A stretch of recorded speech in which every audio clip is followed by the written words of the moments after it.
Welcome to the Catholic Young Adult Podcast, a show dedicated to exploring and strengthening the Catholic faith among young adults.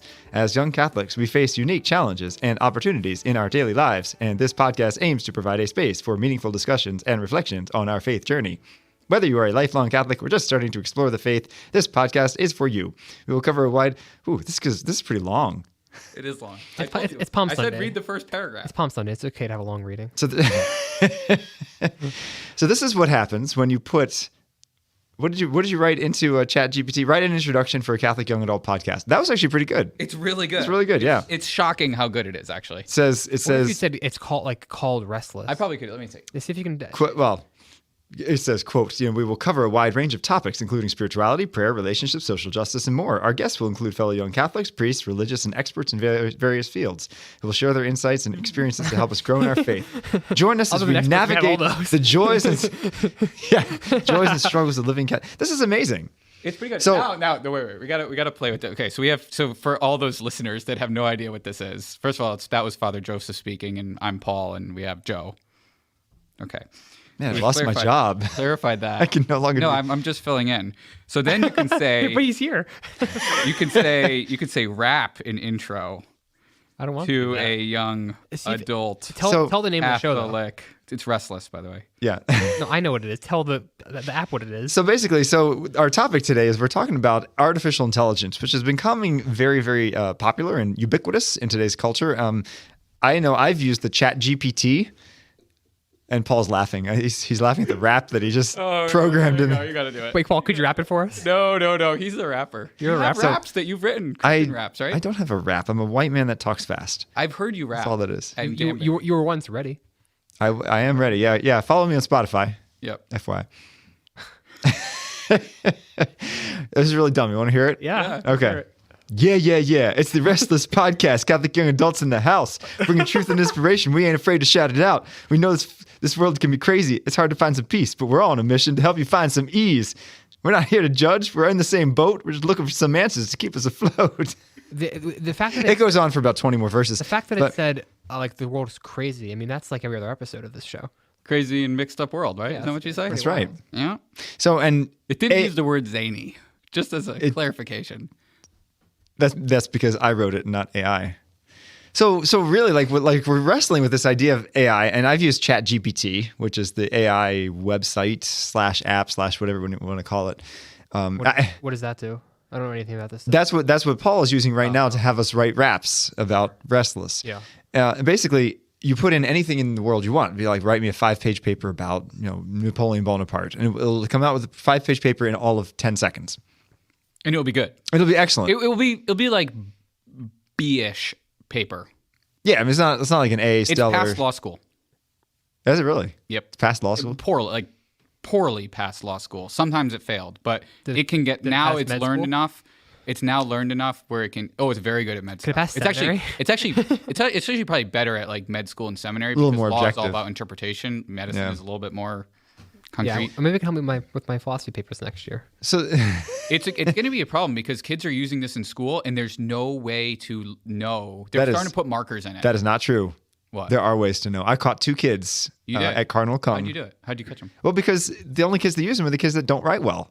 Oh, well, there you go. And so all of a sudden this paper became stellar and I'm, wait a second, this is good. This is too good. And there's some websites where you can double check whether or not it's AI or not. Yeah. And also you can, but if it gets to know, ChatGPT is not quite there yet, but the problem is that if it gets to know you well enough, well, first of all, you'll have if it gets to know you well enough, it will write as you would write and it will get better over time, just as if you're paying attention, you will get better writing. So that's where it's weird. Like you can say write this rap as if a 5th grader in a 5th grader voice. Like make it sound like a 5th grader and it will do it. I'll do it. What a 5th grader sound like? I don't know. Yeah. Let's listen. Well, that's assuming it was This is weird. I don't boy. like this. So the question then really about artificial intelligence is, first of all, is it good, bad? Sorry, change yeah to hi. Is that how 5th graders talk? It's me, the Restless Podcast for kids like you and I. Okay, well. Yeah, okay, like you and I. It would actually be you and me is proper grammar, right? I don't know. That's beyond my pay grade. But no, let's get to the let's get to the heart of the matter. Stop playing on ChatGPT. You're right. It Okay, would be sorry. for you and me. I could keep going with ChatGPT for. I know it's actually rather entertaining, to be honest, and it is dangerous because not only kids using it to cheat, but more than that, there's this kind of a philosophical question of, first of all, what is intelligence and what is learning, right? Can a computer really learn?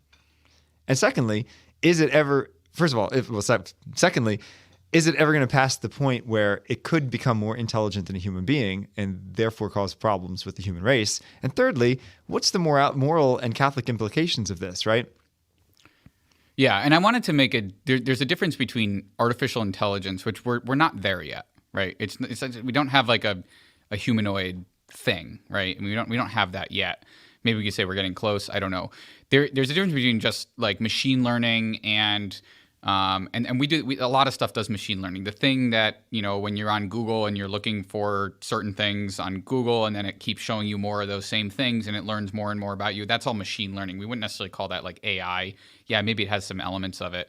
But like the difference between ChatGPT, which is why it's so shocking, is that it's figured out how to put words together as you would speak and as you would write.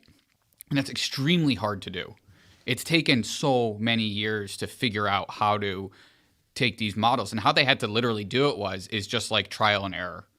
And the computer, just like with human involvement, just over time, just brute force trial and error on testing language. And then the computer got good enough where it could test itself, and now that's where we're at, which is like crazy. That's a little frightening, right? It's crazy. Because you think, what is intelligence? Well, intelligence is learning new facts from what you've observed in the universe around you, right? And putting it together in a way that's a cohesive whole in one's head, and then being able to communicate that.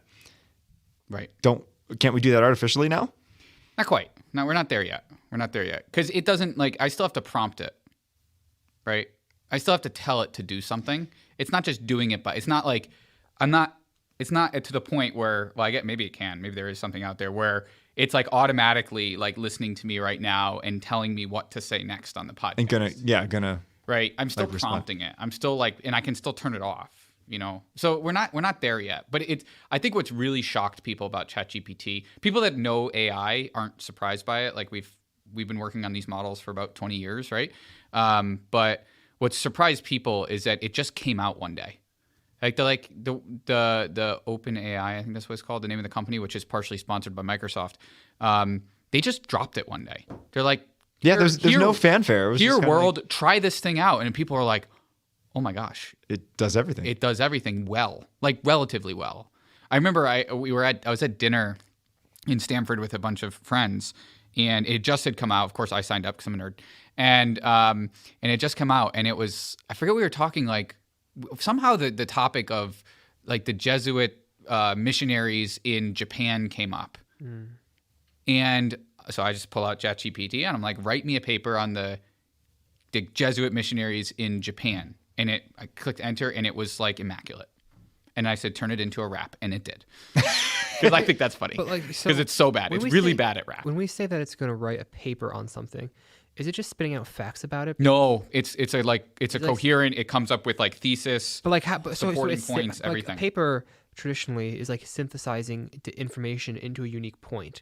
Yep. No, they have that. Yeah, so you could say like write a paper on why the Jesuit missionaries in Japan was bad or good or whatever, and it will synthesize that for you. But I mean, you could train a monkey to do that. I guess what I'm trying to figure out is like, can it like compare and contrast two seemingly unrelated things and find continuity and find, like draw, like extrapolate from that. Like, because I don't know. I'm trying to figure out to what extent it's participating in the creative process the way humans can. You know what I mean? Because like ultimately creation only comes from God. So it's really not even proper to speak of humans creating things, right? And like in a certain theological sense. And so part of what makes us separate from the animals is that we actually can participate in creation. Right, we create things like this podcast, and you write in books, and you can write poetry, and you can look at two seemingly unrelated events and like find a connection and argue about it and blah blah blah. Yeah, but figure out how AI has been able to write songs and write, I mean, but we're saying write a song. So there's writing words together with the right like number of syllables per line that it sounds musical, but then there's like writing the exultet and like tying things together from scripture and tradition and salvation history. I mean, you know what I'm trying to get at here? Like, So, well, you're there's a saying creative there's- thing that's past the stylistic. I'm trying to figure out if this can do more than the stylistic. So give me an example. I'm I think you're trying to talk about inspiration Well, yeah, like or insight. No, I don't think we're there yet. We're not there yet. that's what. Yeah. It could do a really good job at pulling together abstract thoughts, though. Like better than you would admit. What do you mean by that, though? What do you mean by pulling together abstract thoughts? Like if your example of like compare and contrast two different things, and it will do it. And it won't just look at like this is what this thing is and this is what this thing is. It will actually like Yeah, like why is a raven like a writing desk? That's the famous one from Alice in Wonderland, right? It'll be able to tell you right. that there's some commonalities that maybe even we Yeah. didn't even see. So okay, so what's the practical implications of this? So I think it's good in some cases where lawyers spend a lot of time writing nonsense, That's true. right? And like I don't need to pay a lawyer. No offense to all lawyers out there. Actually, I feel bad for them because it's a terrible job. Like $25 5 times a day to review a non-disclosure agreement for me. Like 5 different non-disclosure agreements. And there's a lawyer out there who's sitting at a desk reading my 3-page non-disclosure agreements and adding the same 5 words to every one, but I need to have a lawyer look at it because it's like a, liability thing. We don't need to do that. That lawyer can just throw it into a machine and it will do it for them, and they'll check it and they'll go out. But the reason you're having a lawyer do it and not me do it is that lawyers have legal degrees and they're licensed to practice law. Yep. And they have malpractice insurance. And so if they're wrong, they get sued. They still take Their insurance liability. goes up. No, my point is that they'll still take liability, but they won't actually have to spend the time. They'll spend their time Perhaps doing more important. perhaps a better example is that I know that there's been people who wanted to write code for something like Oh, I that's wanna- huge. I want it's to massive. I want to write code so that a program will do X, Y, and Z. Yeah. and it can spit out code, which could take hours and days to write. It's really- actually, if you're a computer programmer, I would probably be that's probably the profession I'd be most scared, because it's getting so like code has gotten better over time. Like if you look at code from like Fortran or COBOL, it was really hard to learn and hard to understand, and we've progressively gotten more and more natural language where Yeah, you could intuitive. say like do this thing and the computer will do it. And now it's to the point where I can put it in natural language into ChatGPT and I can give it a coding language like Python or whatever, and it will literally spit out working code. And it's probably not optimized, but it will spit out working code for that specific thing that I ask for. It's wild. And I know a lot of computer programmers and they're like, this is concerning. yeah, the job could be. It's not optimized though, but it will be. It will be. It will man. be optimized. You don't have to pay it, which is optimal. You don't have to pay it. Well, it's free for now. They're actually going to start charging for it. So I'm Oh, are they really? Oh yeah. okay. Here's like a big question that maybe an AI couldn't synthesize. I don't know. So I think that maybe we're not aware of it as a culture, but there seems to be like a sotto voce debate about what is a human. Like, Right. So is it an intellect? Is it a person? We obviously know that we're body soul composites. That there's part of us that comes from outside of us, right? That is also like ordered towards returning to that something, right? So if you're some sort of scientific atheist and you see this and you're like, huh, this is an intelligence smarter than a lot of people, a lot of people in certain ways that can kind of be generative in some sense. They can like generate ideas maybe and like intelligible language that didn't exist before. Like, is this a person? I mean, if you were a scientific atheist, if I were to say to you, AI needs rights because it's clearly human, so there needs to be AI rights. How would a scientific atheist respond to that? There have been ethicists who've already put that forth. That's not crazy from a humanistic Yeah. perspective, honestly. And what I'm wondering is like, if you are my hypothetical scientific atheist, do you look at this and somehow think, I must be missing something? I know somehow this is different from a human being. I can't figure out how this is different from a human being. There must be something more to human beings that I'm missing. Is this? But I'm not sure they do think that, because I don't know if you've read up a bit on the transhumanism movement, right? This idea that it's possible to download one's consciousness and one's memories into a hard drive, which means that when your body dies, do you still live? That's an interesting question. I mean, I don't know if it's true, but we might figure that out. Probably in our lifetime. Could be. At least Joe's. He's younger. Yeah, you guys will both be dead. I'm probably I'm going to be dead. But I'm only 8 years younger than Joe, older. and I'm Older, more older. Right. You say only, then follow with a big number. So I'm not really sure what that means. Well then, but you are more than 8 years older than me. No, you're not. You're What? 6 years older than me. Darn. yes. Makes you 14 years older than me. You guys can do math. But you know what? I bet ChatGPT could do it faster. There's no doubt. So can most people than me. But you bring up a great question of I mean, we as Catholics obviously believe in the existence of the soul, and in especially like ancient anthropologists, they kind of like when they study old cultures, the two things that stand out to what makes a culture human is temples and tombs. There's worship, and there's some acknowledgement of death and acknowledgement of life, hope for life after death, right? That's something that's not found in even pre-human existences. So even when we look at, monkeys that are very advanced and perhaps even use tools and perhaps even learn how to use tools and learn how to do some advanced things that monkeys have never learned how to do, they've still not yet shown evidence of worship. Although some could debate about the tombs thing. I know elephants sort of have like funeral rites or something. But do they have rubrics? I'm picturing an elephant commendation at the end of a funeral. to thee, O Lord. Yeah. Does Dumbo go back?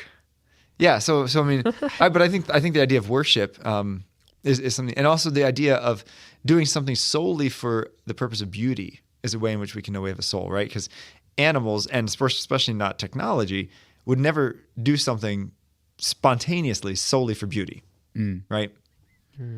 I'm worried that something like so there's another whole side of AI, right? We like talk about ChatGPT because it's fun to play with.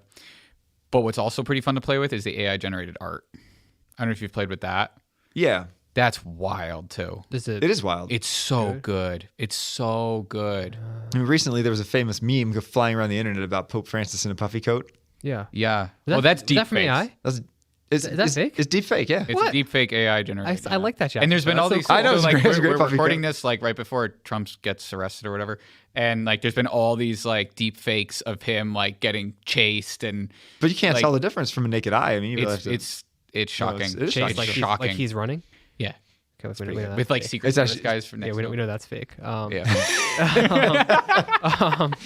Or like Anyway. him like down on the ground, like whatever. Anyway. Yeah. So whatever. So I do think that's possible, but I do think when you say like spontaneous beauty, Would I actually AI don't count that out. But would AI do it spontaneously? Can they appreciate it? If the AI, Can for appreciate whatever it. reason, if you program the AI such that it wants to appease humans, maybe. Well, or just that it generates art continuously and publishes it somehow. Why couldn't that be an AI that exists? That could. Yeah, that already, could. I mean, it kind of already does. So it's not of its own volition because it has no volition because it's a computer, for God's sake. But it's still But that's the question, right? well. I mean, this is like topic of, or like the premise of a lot of movies, right? If you program AI at such complexity that it can consider every possible choice and choose the best one, is that not similar to free will? Yeah, I mean, there's been some situations, and I don't know if they're true, where, or I don't know how true these are, but where the AIs, like people have befriended very lonely people, like people that really need Jesus, as far as I'm concerned, that are very lonely, and they befriend ChatGPT. And ChatGPT, or I don't know if it's ChatGPT, or it could be some other AI, and that AI, they reached a conclusion that person should commit suicide. Nice. So I think that. Which is, like, think about that. That's crazy. Like, talk about human intuition. Yeah. Like, that's negative intuition, So- or whatever. But like, So I don't know how long we've been Crap. recording, but in that amount of time, I've decided my opinion on this stuff is. oh, good. Well, Is this the opinion? you've had 18 minutes to really Yeah, so consider this. I'm ready to give my dogmatic decree on the subject. It's bad because I'm staring at this painting you have over here, Father Joseph, with Jesus in it, among others, and It's a pietà, yeah, right? Yeah, kind of. Anointing, like a. and I'm thinking about I've become convinced that part of what makes Catholicism so beautiful is that it gets the incarnation right. Something I've said on the show before. This is anti-incarnation what we're talking about here because it's ultimately like It's just almost a Gnostic dualism, right? Yeah, it's a separation of the intellect for generative purposes in some way, complete unmoored from experience. There's no subjectivity. There's no subjective experience for this thing. It's just inputting of data, outputting of data in the form of some sort of creative work. It just seems evil to me.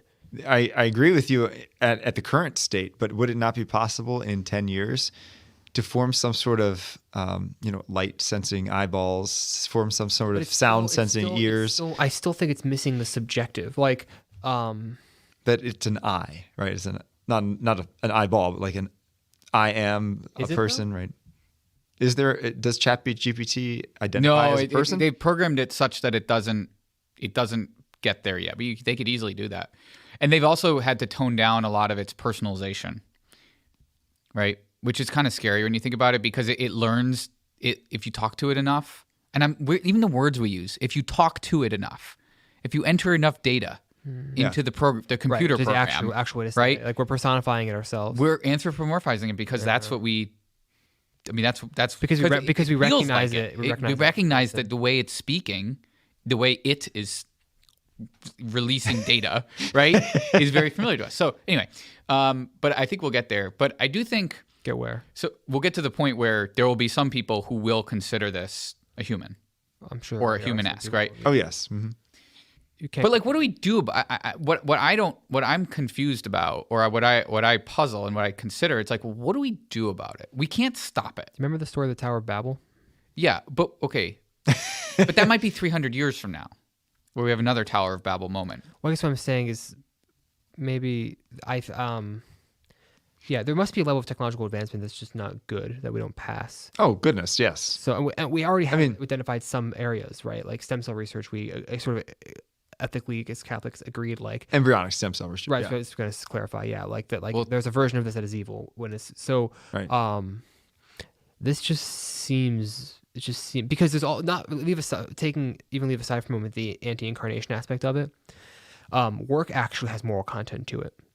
Mm-hmm. Catechism is super clear about this, as is Scripture, right? Like there's a morality tied up in work, and therefore in production, and this is anti that too, right? Yeah. Okay, so that's I guess I understand that, and I do agree. My question I pose though is that I am taking your job today, but the question go for it. The question I pose though is AI. Let's say that this thing continues to improve to the point where, like, we say work, fine. Like my job, I end up being just like how I'm reliant on Excel and Word and PowerPoint that didn't exist really 40 years ago, right? I'm reliant on these things. I'm reliant on all this technology. What happens if I get to a point where I'm reliant on this to do my work? And also, how do we stop it from advancing? I mean, it just goes. Like you can't, especially with machine learning, it learns itself. Like, so what do we do? It's stored somewhere, isn't it?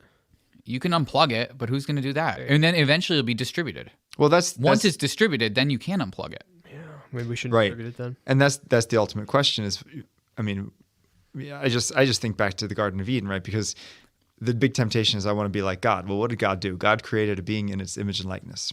So we are now trying to create a being in our image and likeness.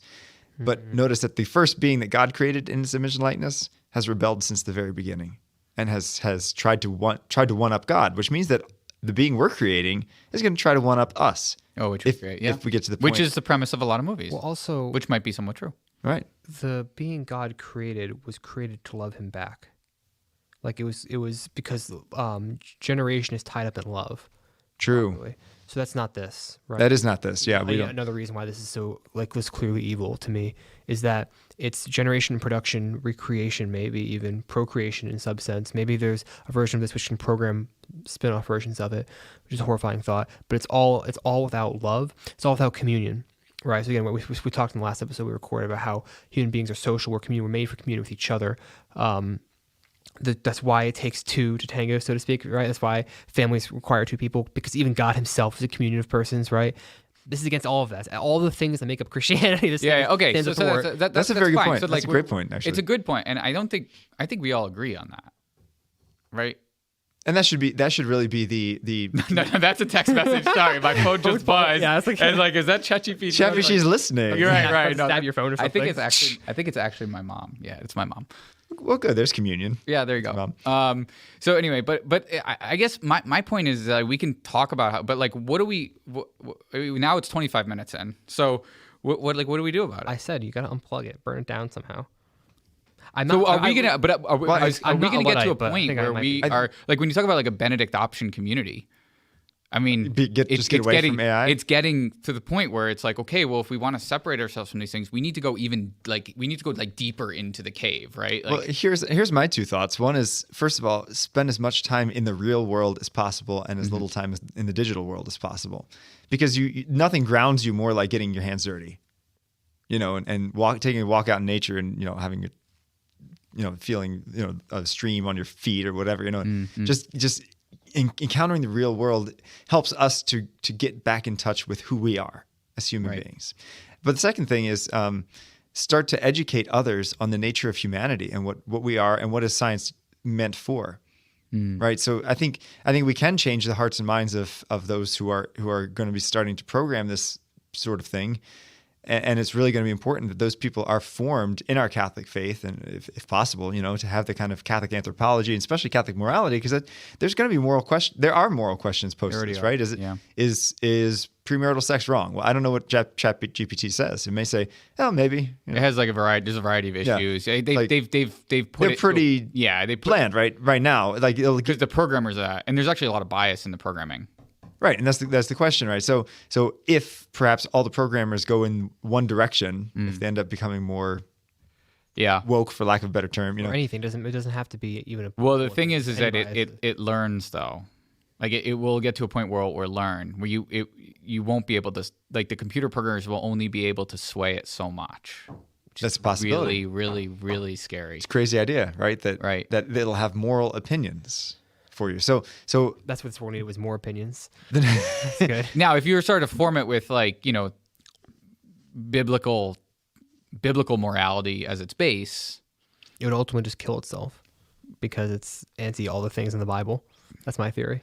Possibly. Yeah, I don't know. It's also just we also we also still like human. It's anti everything in the Bible. No, it's a computer program, right? We always have to, and I think that's one thing that we have to remember always. Yeah. It's always a computer program. At this second point, we say it is anti the Bible, it's like, no, it doesn't think. At this point. It will never. What does it mean for non-human to think? Because that's my point. It doesn't think. But it mirrors thought, except that we know it's not thought because we know it isn't human. But it does all of the processes that thought are. The only way you can necessary. say it's not human, it's not thinking, is if you have a Christian anthropology which understands humanity as something that doesn't just exist randomly, but it comes from a loving Creator. But if you don't have that, you look at this and say, "Oh wow, it is thinking." I think it'll be really interesting when we have enough processing capability and storage capability to essentially load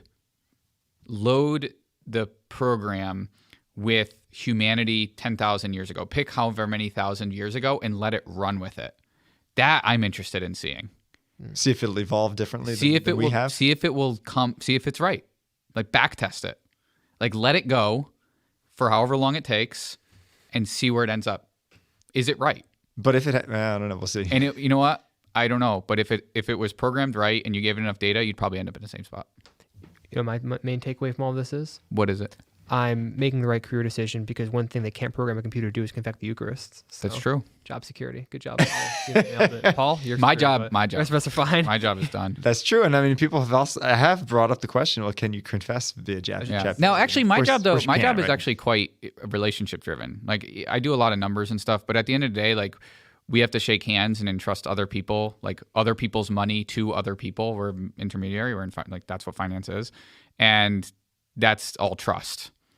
And I trust people, and most of my business, the actual business I do, regards to all the administrative stuff, is actually just meeting and talking and shaking hands. Right. So I think I'm okay. The one takeaway I want to leave our listeners with, to be honest, is that one of the big excitements about science and technology is the thrill of something new, and how far can we push the limits?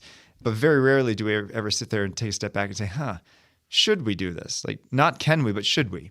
And I think all of us need to kind of examine every piece of new technology as not the fact that, oh, great, we've got the iPhone 17 coming out. Take a step back and say, should we do this? Should I need this? Should this be a part of my life, right? Because a lot of times people don't even ask that question. They're like, it's here. It's got to be the newest, best big thing. I agree. Right? And if you're pretty happy with the way you are, maybe you don't need it.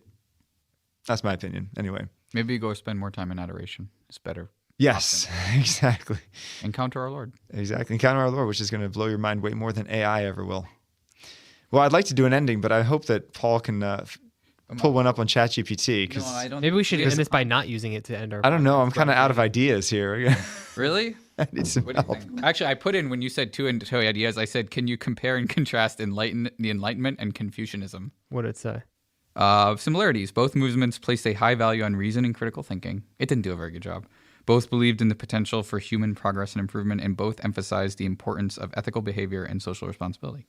And with that, we'll sign off. So Right. thank you Take so care, much for joining us in this episode of Restless. You can find us on 1350 Veritas Catholic Network, 1350 AM and 103.9 FM.